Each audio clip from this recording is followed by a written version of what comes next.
Well, good morning. Welcome to C3. Glad you guys are here. My name is Aaron Fields, and currently I am married. Sometimes you wonder, you know what I mean? There's not a lot. I'd like to say I have a pretty good marriage, but there's one thing that if I would be like, you know what, this might not end well for us.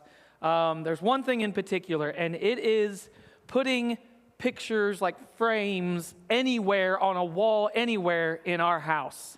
When we have to do that, that is the moment that I'm like, you know what? I think I'll just be alone. You know what? Just sad and alone the rest of my life. I think I'm okay with that at this point because I think I'm going to strangle someone or something bad's going to happen, right? I don't know what it is. There's something about my wife loves just because she gets bored just changing an entire room sometimes. And when we do that, we can't just it's like, okay, we need to move this chair. You can't just move the chair.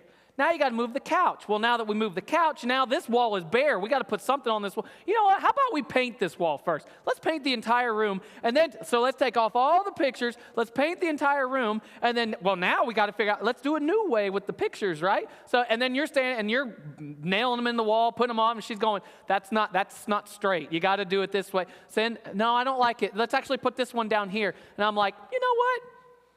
I'm cool with divorce. I'm cool with it. Let's do this, right? I mean, I don't know what it is that gets me there, but that's the one thing that I just can't stand. I don't know what it is. Everywhere else, I think I'm okay, right? I think I'm all right. Quick question here. Do you guys, when you say you update your phone or you have Netflix or whatever, Disney Plus, whatever, and that thing pops up on your screen, right? And it says, yeah, we've updated our terms and our services, right? Do any of you guys, well, let me just read through this 45-page detailed contract that I'm about to sign. No, what do? Scroll, accept, right? I don't have time for this. Let me just get it. And then you're probably like me. You scroll and accept, and then you're like, why am I paying $15 more a month? What happened? That was in the thing you just signed, right? We all don't really look at those things, but there are those sick and twisted people out there that maybe they do. Maybe they read through those entire things, right? Maybe that's you. Maybe you want to go through that. Why do we even have these terms and services and contracts and all these things? You know, basically what companies do is they have these and they have you sign it. So basically, if you ever try to sue them or you ever try to badmouth them or whatever, basically they can be like, hey, listen, you signed a contract that says you can't do that, right?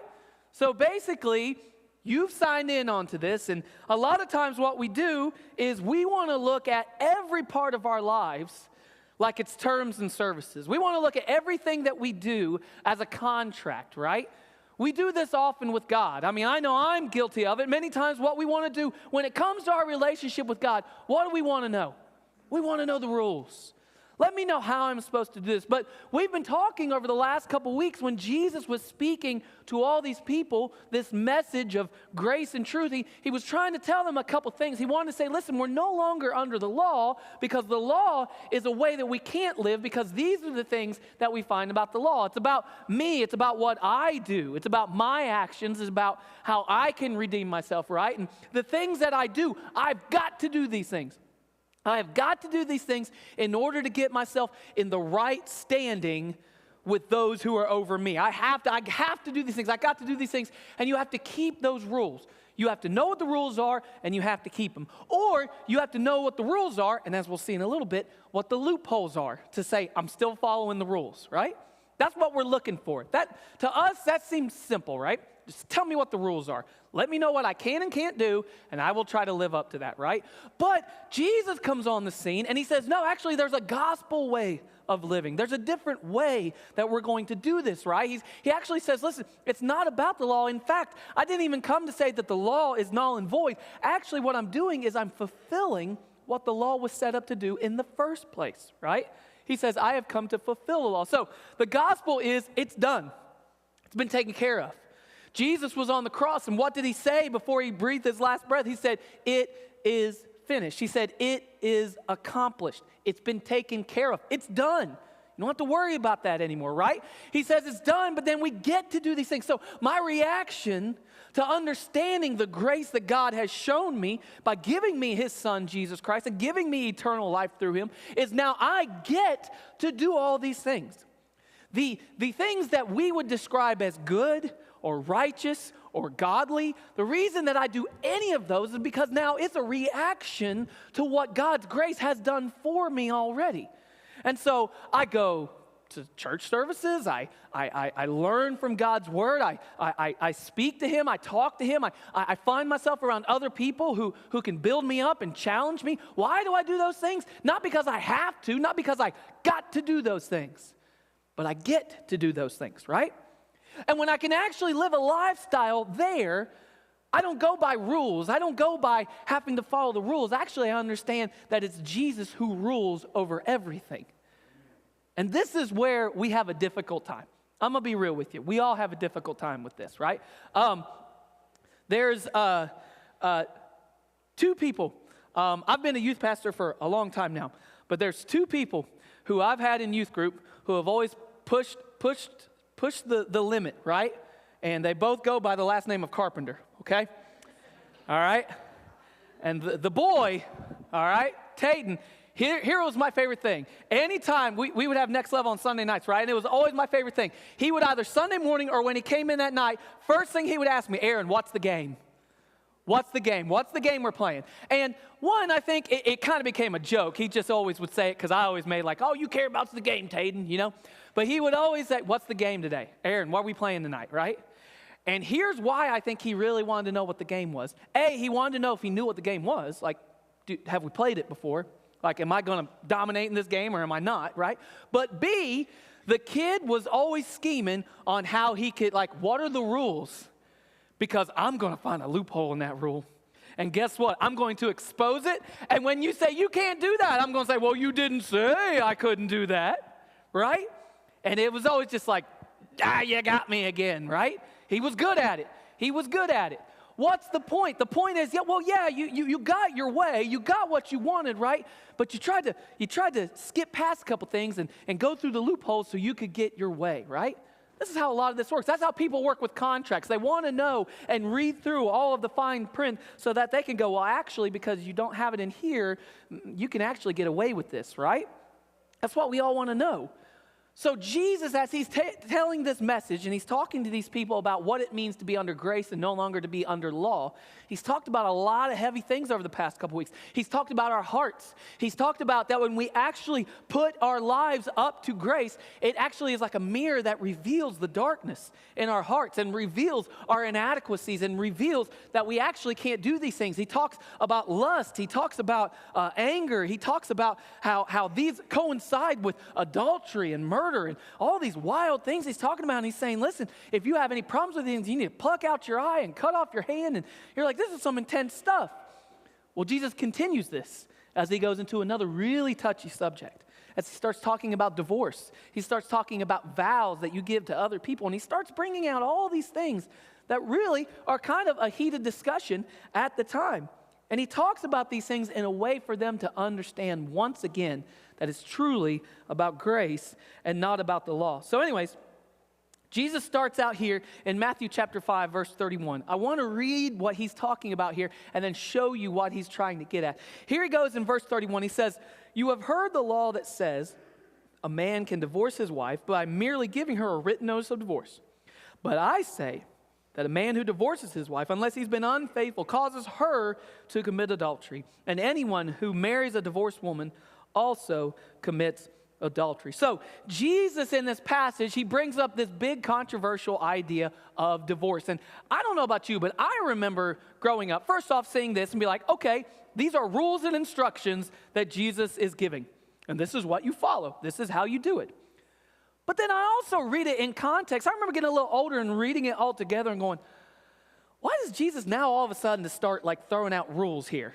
Why does he just all of a sudden decide, you know what? I'm actually going to give you step-by-step instructions on how divorces are going to have to go down here, all right? I always thought it was different. I always thought it was strange. But when you actually start to understand the context of what's happening here, so divorce was a big issue at this point in time. The reason being is because divorce looked a little different than what we see today, right? So in those times, what basically you could do, the man, if he did not want to be with his wife anymore, he could just take a napkin, write down on the piece of paper, don't want you no mo, right? Hand it to her, and she's out the door, all right? She's gone. For any reason, all right? Now, the law said, like, bad stuff, like if you did something bad. But they were interpreting it as just anything you don't like. So, wives, if you burnt the toast, or you forgot to take out the garbage, you're gone. In their eyes. That's how they did it, right? So here's what would happen. What they would do is they would get rid of you, right? And you would have to go find somewhere else to live, back to your parents' house, go find someone with some money, go find another husband maybe, something like whatever you can do, right, to survive, right? Some of them went into like prostitution and stuff, just trying to make a living, trying to live life, right? Pretty bad stuff, right? But the husband, I'm going to take on some more wives, a couple more. Let's see if I can get it right this time, right? 5 years. You had a 5-year period. They could go, all right, let's see. I did the alpha. This is the beta. This, going through all of it. You know what? You can come back. You have a 5-year period. You can come back, right? So this was how they worked. This is how divorce was settled back then. All you literally did had to write it down. So there were two schools of thought. There was two big Jewish leaders at the time, people of the law, who interpreted this differently. Much like we do today. People take things from the Bible and they're trying to decipher it and they interpret it two different ways, right? So one guy said, listen, it's anything. Anything your wife you don't like, just write her the letter and she's gone, right? The other guy said, no.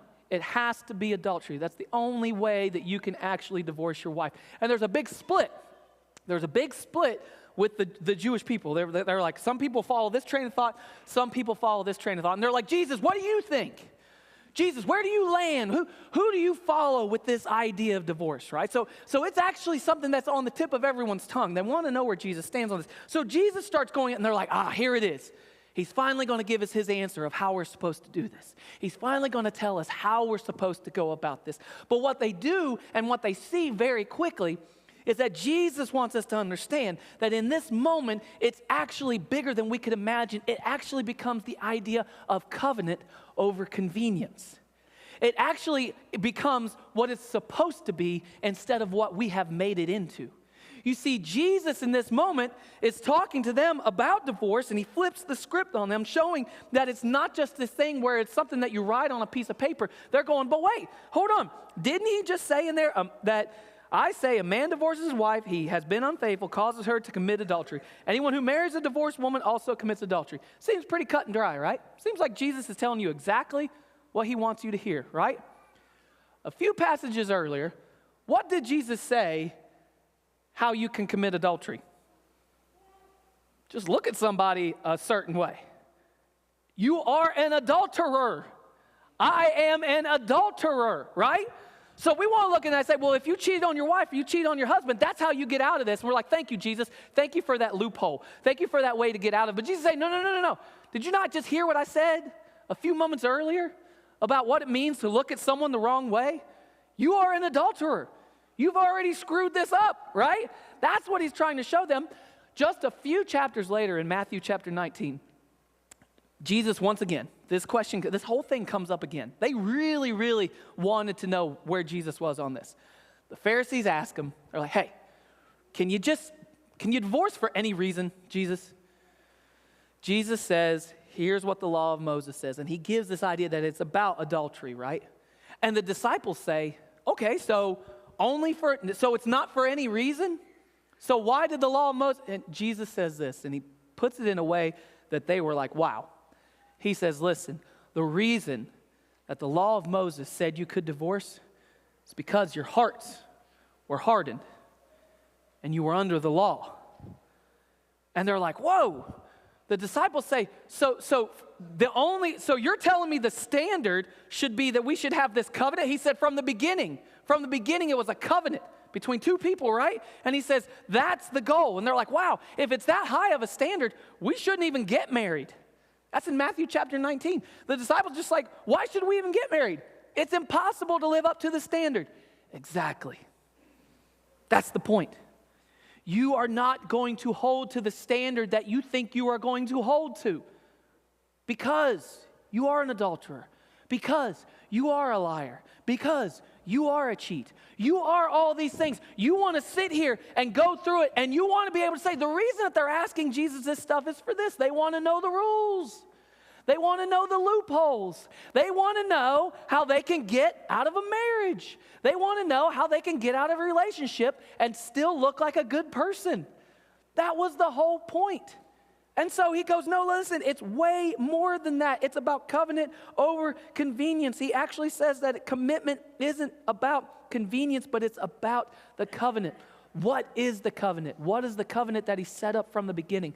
The covenant was given by God to show us who he was in our relationship to him.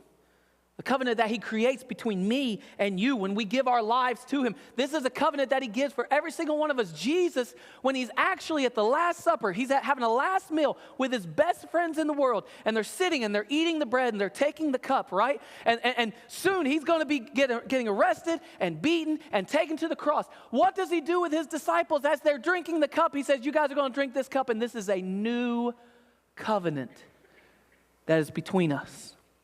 It's a new covenant for my followers. It's a new covenant for those who believe. It's a new covenant for those who call upon my name. He was all about covenant. And when we embrace the truth of covenant love, we find that there's actually real freedom. What's the freedom from? Not breaking promises. Not saying, well, listen, loophole, I found a way out of this, good for me. No, there's commitment involved there. It's understanding that it's not just about the things that I say, but it's what I do. It's about my heart. Where am I in this situation that I want to be able to have this relationship? Ephesians 1:7 reminds us that through Jesus, we are actually healed and restored from the brokenness of different and past relationships. It says he is so rich in kindness and grace that he purchased our freedom with what? With the blood of his son. That was a covenant. That was a covenant. That's the new covenant, was the shedding of the blood. He gave us the freedom with the blood of his son and forgave our sins. We could talk all day about divorce. Guys, listen, we have all been affected by it in one way or another. Maybe you've had that in your life. Maybe there's your parents are divorced. Maybe someone that you love and you care for, they came to that point. And there's so many different situations and reasons. And we all want to know the same thing. Is it right or is it wrong? Is it this way or is it that way? I wish Jesus would just be clear on what the rules are. I wish Jesus would just be clear on how I'm supposed to go about this, so I'm not living in sin, so I'm not committing adultery. And we come up with all these things, and Jesus goes, hold on. Can we just stop for a second? And can we actually look at it for what it was supposed to be? As a covenant? As a promise? Instead, what we want to do, we want to make it a contract. We want to be able to write down, you put your name here, I'll put my name here, and if we ever want to get out of it, there's loopholes and ways to get. No. It's like, can we stop getting so messed up in the weeds of this that we forget the whole reason for it? And we sit there and we say, okay, I've been in this situation and I've dealt with this before. What am I supposed to do? Where am I supposed to be? What did Jesus do with the people who dealt with this in their own lives? Jesus sat at a well with a woman who had been divorced 5 times, married 5 times, was living with a dude that was not her husband. What did Jesus do for her? He gave her new life and said, go and sin no more. The woman who was an adulterer, that was caught in the middle of it and thrown down in front of everyone. What did Jesus say? He who is without sin, cast the first stone. There is no one here to condemn you, neither do I. Go and sin no more. You see, he gives himself and he says, here's who I am. Here's real freedom. Now go and live free. This is what he gives to every single one of us. So often we sit there and we go, well, I've made mistakes in my life and I wish it wouldn't have gone this way, or I wish it wouldn't have gone that way. Man, I wish I could just move forward. You can. You can. That's the new life. That's the new covenant that he has given to you and me, because we are not under law. We are under grace. That's the good news. So what else does he talk about? After he's done talking about divorce, which he knows is going to come up again later, he starts talking about vows. He starts talking about the things that we say. What does he want us to understand? Say less, mean more. Isn't that what the cool kids say? Say less, right? Say less, mean more. This is what we're supposed to be doing. Look at what Jesus said about vows. This is verse 33. He says, you've also heard that our ancestors were told, you must not break your vows. You must carry out the vows you make to the Lord. So no breaking vows. You can't do it. There's no, it's black and white, no loopholes, nothing there. There's no way you can do it. If you make a vow to the Lord, you cannot break it, right? Look at what it says. But I say to you, do not make any vows.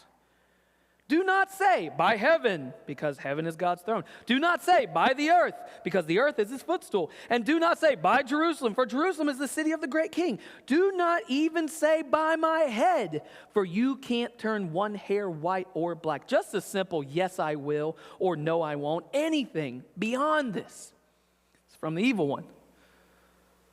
So now Jesus says, you cannot break your covenant. Actually, you cannot break your vows. Guess what? You've already tried to look for loopholes. That's exactly what was happening. So at this time, the Jewish leaders, what they would do, they saw the law, black and white, and it said you can't make vows to God. And if you break them, you're in trouble, right? So they're like, okay, how do we get around this one? I know, we'll make a declaration and we'll make it by Jerusalem, the city of the great king. And people will go, wow, he means business. You don't just say Jerusalem for nothing. Oh, they say, I will make by heaven as my witness. And they, oh Lord, heavenly realm, yes, absolutely. That's a big deal, right? They even, by my head, by the earth. They have all these different vows that they're going to use. They were literally using that. That's why Jesus mentions these things here. Jesus is mentioning these because these Jewish leaders have been using these things, right? And they're trying to do it. Why? Because they found a loophole to try and get their way. I don't know if you know this, but in the year 2024, there's a couple elections happening, and there's a lot of promises being made. Some of them might be kept, some of them might not, right? There's a lot of things. I don't know about you, but I have about this thick of mailers that I've had in my mail every single day that just gets thrown in the trash. And all I hear is about all the promises people are going to make for me if I vote for them, right? How many of those are actually kept? Because our words have meaning, right? So Jesus is saying, listen, you Pharisees, you teachers of the law, you keepers, the rule keepers of the law, you have made all these declarations, but hold on. Can we just stop that mess? Can we just cut it out for a second? Can we just let our yes be yes and our no be no? Can't we just be honest? Can't we just be real for once? Can't we just actually mean what we say in our own lives? It takes less talk and more truth because our words have weight if they're backed by integrity, not exaggeration, right? There was a guy that I went to church with a while back. Good guy, great guy. He used to pray for like different parts of our church service, right? And he had a little of a different style, a little bit of a different style, but it was cool. But I remember he prayed once, and after the service, he came up to me and he said, what'd you think of that prayer? First off, I thought, that's weird, right? And I was like, it was good. It was real good, right? And I remember in that moment thinking, why would he like reach out to me and ask me if I liked his prayer? It was because he was using different words, and it was a different way of praying, and he was saying it in front of everyone. Think about it. That's why we get intimidated sometimes with being that person who prays out loud around other people. Why? Because we look at other people and we go, I couldn't pray like that. I couldn't pray like that person. Don't you love when, and I've been guilty of this too, for some reason we start praying in that old English, right? Lord thy Father, for thou hast given us. And you're like, wait a minute. What? Why are you doing that all of a sudden? You never talk like that in real life. Because sometimes what we do is we get wrapped up in the exaggeration of what we're saying, that actually what we're saying, maybe we don't actually mean it. Jesus is saying, say less, mean more. Let your yes be yes and your no be no. You're making these vows, and you are making all these ways of saying, I vow to Jerusalem. I vow on my head. And you're not doing the things that you said you're going to do. It's a loophole to get your way. And we're not doing that mess anymore. This isn't the law. This is the gospel. This is the good news. This is the grace that we are given. Because when we fall short, short, we're actually reminded that Christ has given us a new self, so that that new self empowers us to live in that integrity. And we get to live in integrity. Look what it says here in Colossians chapter 3. It says, do not lie to each other. Stop lying. Why? Because you've stripped off your old sinful nature. That's not you. That's not you anymore. If you're in Christ, that's not you anymore. You're not a liar. You're given a new life. He says you take off your new sinful nature, or your old sinful nature and all its wicked deeds. Put on your new nature and be renewed as you learn to know your Creator and become like Him. Jesus said, stop this vow mess. Stop these big, long words that somehow you think that makes you holier than other people. That's not how this works. How about your yes be yes and your no be no? Let's move on. And then he talks about something that kind of comes back to this whole cut off your hand, pluck out your eye. Jesus goes just a step further to make it even more ridiculous for people. He talks about making sure that we learn about the love that goes beyond any type of limit that you and I may have, right? So here's what he says. This is in verse 38. You have heard the law that says the punishment must match the injury. An eye for an eye and a tooth for a tooth. But I say, do not resist an evil person. Do not resist an evil person. So an evil guy, I mean evil, you know he's evil. And he walks up to you and be like, hey buddy, what's going on, man? What? Check this out. Do not resist an evil person. If someone slaps you on the right cheek, offer the other cheek also. I know we've all heard this statement before. We've even used it, right? I'm going to be the better Christian and turn the other cheek, right? I ain't going to gossip. I ain't going to do it. I'm going to turn the other cheek. Think about this. Jesus is literally telling people there, if someone comes up and just backhands you, boom, you're supposed to be like, you missed a spot. Over here. This hurts a little here, right in this area, but not so much here, right? That sounds ridiculous, right? But he goes even further. What else does he say? He says, if you are sued in court and your shirt is taken from you, give your coat too. So if someone legally goes after you, wrongfully, but legally, they're like, you know what? I'm taking everything you got. I'm taking the shirt off your back. It says that if at the end of the day, if they get even the shirt off my back, hold up. I know I got a coat somewhere back. Hold on. You can have this too. Sounds ridiculous, doesn't it? Sounds crazy. Sounds a little bit like that whole idea of plucking out my eye and cutting off my hand if it offends me, right? Why is Jesus saying this? Look at what he goes on to say. He says, if a soldier demands that you carry his gear for a mile, carry it 2 miles. Go the extra mile, literally, right? Where do you think that phrase comes from? Give to those who ask and don't turn away from those who want to borrow. Jesus is talking about a wild, radical, crazy love. Why does he bring this up? Because he knows that if he goes this far, every single one of those people are going to go, Jesus, we can't do that. Jesus, I can't just, if someone slaps me, go like this. The law says an eye for an eye, a tooth for a tooth. It says that I'm supposed to retaliate. It says that I'm supposed to go back after that. I'm supposed to seek revenge. I'm going to say, revenge is mine, thus saith the Lord. I'm going to make sure that they feel my wrath, right? But Jesus says, no. Actually, you're going to have to do some crazy stuff.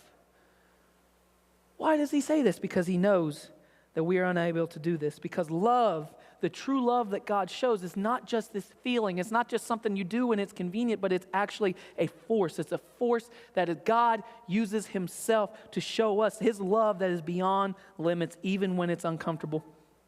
Because here's the thing, guys. When it comes to being wronged, sometimes retaliation just feels right, doesn't it? Feels good, doesn't it? When you get mad at someone and then you see something bad happen to them on Facebook, you're like, oh. Anyways, right? You kind of like it. It feels kind of good. Or when you get angry with people, you gather around other people who are angry at that person too. And man, it feels good, doesn't it? I can't stand that person. Me neither. Yes, come here. You're my friend now, right? We'll be buddies. This is what because misery loves company, right? This is what we do. It feels good. Retaliation feels good and it feels right. But long term, grace is always going to feel better. There's been some situations in my life over the last year where my heart has been hardened to certain people. And I've wanted nothing but retaliation. I've wanted nothing but revenge. I've wanted nothing but something bad happened to them. And I didn't want to do it. I just want to be able to go, oh, that sucks. Well, they deserve it. But how about we understand that grace is actually something that feels better? Why do we do this, guys? Why are we even able to have that conversation? Why can we do it? Not because of a contract that you sign. Why are we able to love people? Because 1 John shows us that the reason we even are able to love anybody else is because he loved us first. Because of the covenant. We love each other because he loved us first. He told us that he'd love us with an everlasting love. So this morning, this whole idea shows us that we can't meet God's standards. You're going to get sued, you better give him all the rest of your clothes in your closet too. You're not going to do that. Guy needs me to carry this mile, I need to go 2 miles. I physically can't do that. Exactly. Well, divorce and there's got to be a written paper, and then we have to, come on. Don't we know that this is bigger than we could ever imagine? Don't we realize that this is about the covenant that God has given every single one of us? We have such a hard time with this because we want to know the rules. We want to know the rules for A, so we can win, or B, so I can figure out a way to get through the loopholes to win. Right? But if we actually look at what we get to do, this is what we see. Paul wrote to the Romans, to the church in Rome about this exact idea, and how actually there is freedom found in our confinement. Not put on top of us, but we willingly do this. Look at what he said in Romans chapter 6. What then? Shall we sin because we are not under the law but under grace? Because this is the question, right? This is the question we all ask. So you're telling me I can do whatever I want. You're telling me because I'm under grace, I can do whatever I want. Yeah. But what does Paul say? He's like, are we going to do it so that grace can, or that sin can be whatever we want and that we can do it by our grace? By no means. He says, don't you know that when you offer yourselves to someone as obedient slaves, you are slaves of the one you obey, whether you are slaves to sin, which leads to death, or obedience, which leads to righteousness. Check this out. But thanks be to God that you used to be slaves to sin. You used to be. That's not you anymore. If you've given your life to Christ, you're not a slave to sin anymore. You don't have to be bogged down by that anymore. You have come to obey from your heart, right? It's all been about the heart.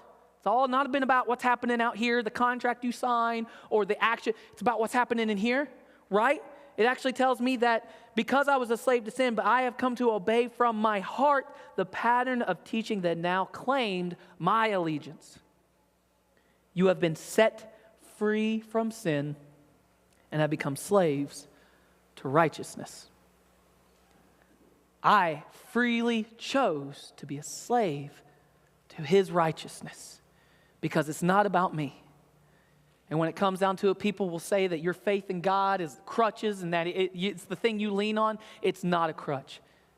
It's a stretcher because I can't do any of the work. I have to lay down and say, God, this is yours. I can't do this. I'm trying to follow the rules. I'm trying to do all the good things because I think that's going to put me in good grace with you, but I can't. Because when commitment feels hard and honesty feels like it's risky and it's going to put me in a tough situation and love feels like it's absolutely impossible in my life, grace actually steps in and reminds me and reminds you that Jesus has already done the impossible for us. Don't forget that today. Would you guys bow your heads with me really quick and we're going to close? 2 quick things. 1 quick question. If you're like me, this is not a question, this is a statement. If you're like me, you struggle with grace. What do I mean by that? I mean that you struggle sometimes in your own mind and in your own heart with accepting that you are not under any type of law, but that you're under his grace. That means that even when you don't do the right things and when you mess up, that's not who you are. Your identity is found in Jesus and nothing else.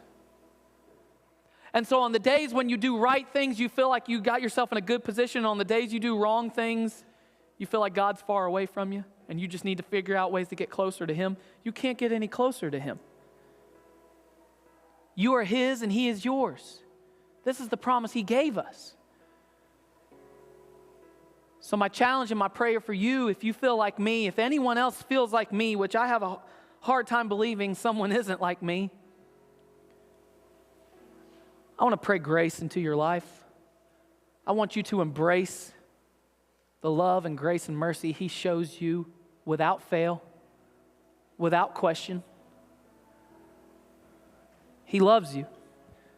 You're His child, and He cares for you. Maybe this morning you don't know Jesus. Maybe you want to embrace that truth. You want to embrace that grace that He shows you. I hope you heard this morning that He loves you. He loved you so much that He sent Jesus Himself to die for you. He offers you grace. The good news this morning. What's the good news? The good news is you cannot do it by following any rules. It's by trusting in Him.